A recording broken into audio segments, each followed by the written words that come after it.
welcome to your yoga practice. Today we are going to learn restorative ways to do pigeon pose and forward fold. Both of these poses are really good for relaxing you at the end of the day. So feel free after this video to use either part of the video, so the pigeon pose part or the forward fold part at any point. So some props that you might like are a large bolster, maybe a pillow as well, and a blanket. For your blanket, you want to have a nice, kind of like a loose roll, because this might be a really good padding for underneath one of your hips. You'll see where we will use it. You can even like fold it up, so we'll play around with that as a way to find more stability. Having two blocks might also help when we're laying ourselves down for pigeon. So we'll find a way to make pigeon restful so that we could actually stay in it and not feel like we're working super hard. And that's always the challenge, right? Okay, so we do need to work to get into the pose. So starting in a downward facing dog. This is my favorite way to get in. You can also get into it from a tabletop. And we'll start on let's start on our left side. I know we typically start with the right, but let's go for left. Left knee comes behind the left wrist. Settle that shin down. You can choose where you have your heel. For now, keep that foot nice and flexed and then slide that right leg back. Okay, so your right hip is the one that we might want to support with our blanket. So finding a place that when I support it, I feel a lot more stable. Go ahead and untuck that back toe. And then some people love to come all the way down. And it feels good to me, kinda. In the long run, it doesn't. So having a higher place for me to rest feels really good.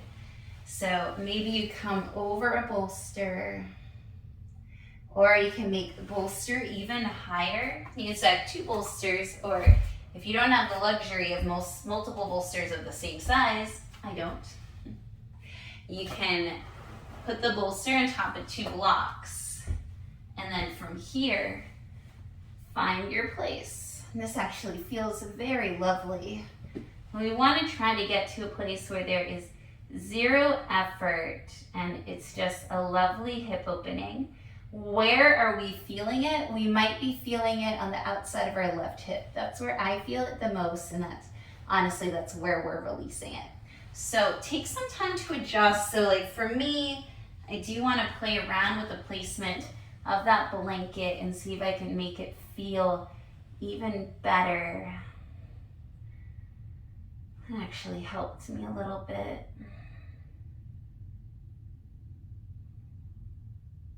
You can rest one ear on your bolster, or maybe you are all the way down. It just feels really good to have yourself nice and elevated. Even if you can go down. So the purpose of our restorative flows is to find release and surrender. And as you're here, ask yourself if this is challenging. Are you having a hard time staying still and resting and feeling your body just descend into the mat? Is this hard for you? It's okay if the answer is yes.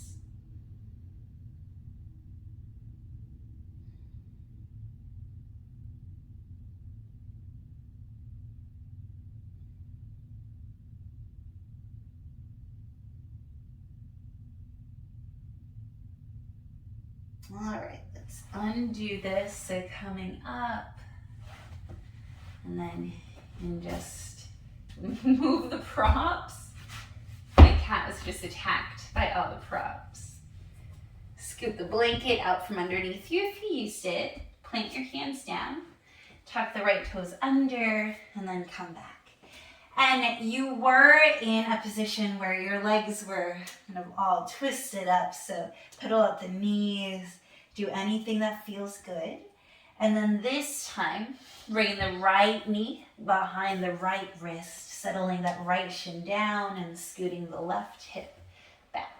And this time it's that left hip that wants the support. So bringing that support underneath it. You can always double it up to give you more, depending on what your legs are doing. Just gonna try that.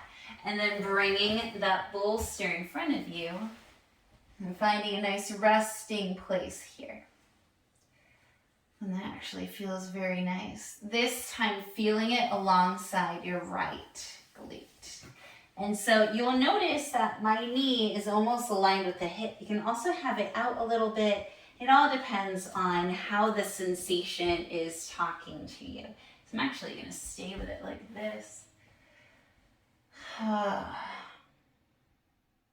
remember that you can make your bolster higher by using a second bolster or a pillow, or you can use blocks underneath your bolster.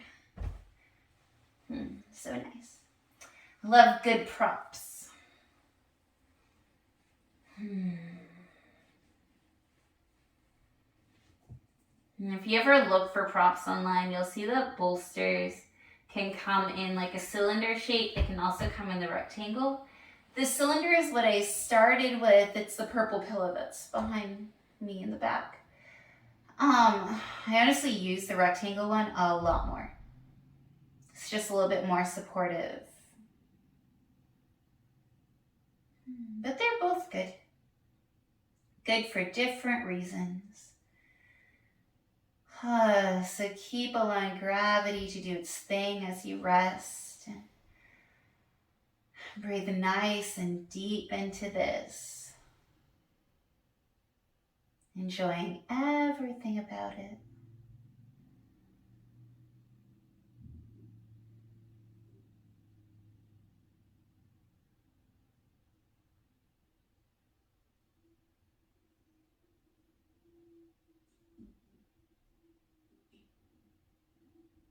And then when you're ready, starting to bring yourself up. Move your props out of the way, but keep them handy. Scoot the blanket out from underneath.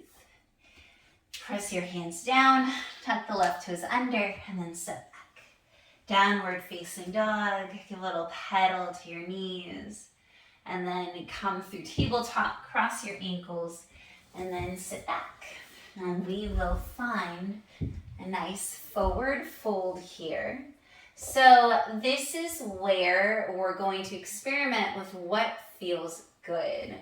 So this blanket, if we roll it up and get a nice fat roll, we can put it underneath our knees, and maybe that gives our knees a nice little bend, and maybe that feels good. You can also make it higher, maybe put it over a pillow. And then you can get creative with how we approach this forward fold. Maybe you use your bolster here, like right below your knees. And so when you come forward, you can rest your forehead on the bolster. And since your knees are on the blanket, they're supported. This can also be a really good place to grab. If you have a more cylindrical bolster, it can go underneath your knees. And then just play around with where you have your props. So that way you can play around with how to access this fold. You can also, my favorite things to do is use blocks as a place to land your forehead. And then if you want a little bit more support, place a pillow where your upper body is bending. And then that might feel really nice. You can just tuck your hands somewhere. So we're finding a place where we can really melt into our forward fold.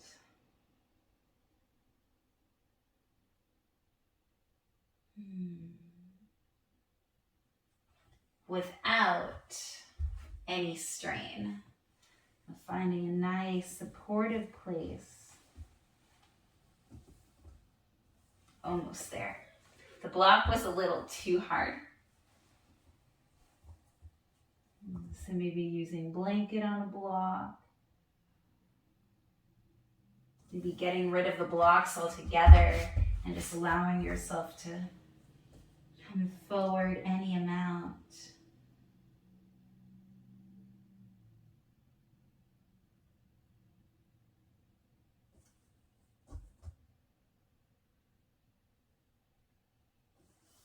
So the goal is to find something that feels supportive with no strain.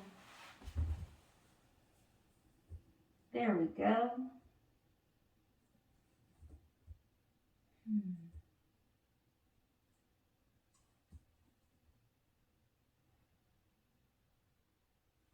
I'm just gonna tilt towards the camera so that way you can hear me. So the point of restorative yoga is that we get the benefit of certain poses. We're in a forward bend and we prop ourselves up so that way we feel minimal to no strain. So that the effort isn't a thing, it's ease. And there will be a little bit of effort just to maintain being comfortable and relaxing, right? Relaxing sometimes is effortful. And we're really resting in this ease that we're creating. So in this, for support, we have the nice give of this pillow underneath us. We have something that's supporting our knees so that they're not hyperextending. We have something soft and nurturing underneath our heads, and maybe our arms are hugging everything around us so that it feels really good. And maybe that's actually where your blocks go, is a place for your arms to rest so that they're not just hanging out aimlessly. All the props, all the things. All right. Feel free to stay in this supported forward fold as long as you'd like. And then come up. Remove your props, the millions of props that you have used, if you're me. Whew. Awesome. And so, what I've really found as I've explored restorative yoga more and more is that it really takes the ego out of yoga. As someone who's very flexible, it's really enticing to just get into my biggest expression of the pose, even when it's restorative yoga. So to give the permission to take it back a million notches and to use a bolster underneath my knees or to use a blanket under my hip and to do all these things, it feels so wonderful and so freeing. Even though you might think that there's more freedom in being able to move more, it's not necessarily the case from body to body. So I love that restorative yoga takes the ego out of the pose and makes it about the rest in a pose. Like, if I can rest in this pose, not resting into my joints, but resting into the pose in a way that my joints are not affected, then that's what I want. So my journey into restorative yoga. And for you, you might be experiencing something similar, or maybe it's purely a way to relax, and that is great. All right. Thank you so much for joining me today on your mat for this pause. I hope that you have the most beautiful day. Bye.